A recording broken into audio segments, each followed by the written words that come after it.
보신 것처럼 윤석열 검찰총장이 계속 총장직을 지킬 수 있을지 아닐지는 내일부터 시작되는 재판 그리고 징계 결과에 따라 결정됩니다.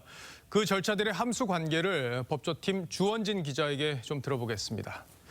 자, 주 기자, 좀 복잡하긴 한데 1차적으로 내일 재판 결과가 지금 중요할 텐데 결과가 내일 바로 나오는 건 아니죠? 네, 내일 오전 11시 추 장관이 윤 총장에게 내린 직무정지 명령에 절차가 하자가 있는지 여부를 판단하는 행정소송 재판이 열립니다. 윤 총장이 신청한 집행정지는 직무정지를 일시로 풀어달라는 일종의 가처분 성격의 재판입니다. 예. 그래서 윤 총장은 국가의 한 명뿐인 검찰총장의 공백 사태는 형사사법체계에 큰 문제를 야기할 수 있다고 당장 직무정지를 풀어달라고 주장 중입니다.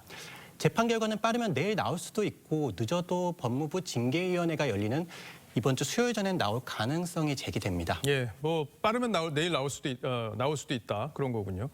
자, 이제 그 결과를 예단하기는 어렵지만 이제 이와는 별개로 이제 감찰위원회 그리고 법무부의 징계 절차가 차례로 진행이 되게 돼 있죠. 이번 주에 되는 거죠. 네, 내일 모레 12월 1일 법무부 감찰위원회가 열리는데 여기 위원들은 3분의 2가 외부 인사여서 법무부와 다른 의견을 낼 가능성도 있습니다. 일부 외부 위원들은 추 장관이 감찰위를 건너뛰고 징계위를 여는 것은 문제가 있다며 전체 회의 소집을 요구했습니다. 그 다음 날인 2일에는 윤 총장의 거취를 결정할 법무부 검사징계위원회가 예정돼 있습니다. 뭐 감찰위원회에서 어떤 결론을 낼지 지금 그걸 예상하기는 지금 쉽지 않을 텐데 이제 어쨌든 윤석열 직무정지 그리고 징계 여기에 대해서 의견을 낼 가능성은 있는 거죠. 네, 그렇습니다. 예. 자, 그러면 심각하지 않다. 만약에 윤 총장의 혐의가 심각하지 않다. 이렇게 의견이 나오면 그 다음 날 있을 그 징계 절차에도 영향을 미칠 수 있습니까? 네, 위원회의 의견은 일종의 권고 성격이라 추 장관이 반드시 따라야 할 의무는 없습니다. 예.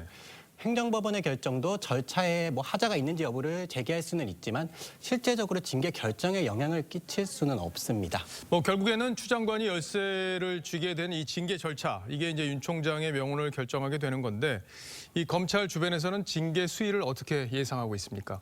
네, 추 장관이 이미 직무 정지를 내린 만큼 법조계에서는 해임 가능성을 높게 보고 있습니다. 예. 징계의 외부 위원들 모두 법무부 장관이 임명하기 때문에 다른 의견이 나오기 어려운 상황입니다.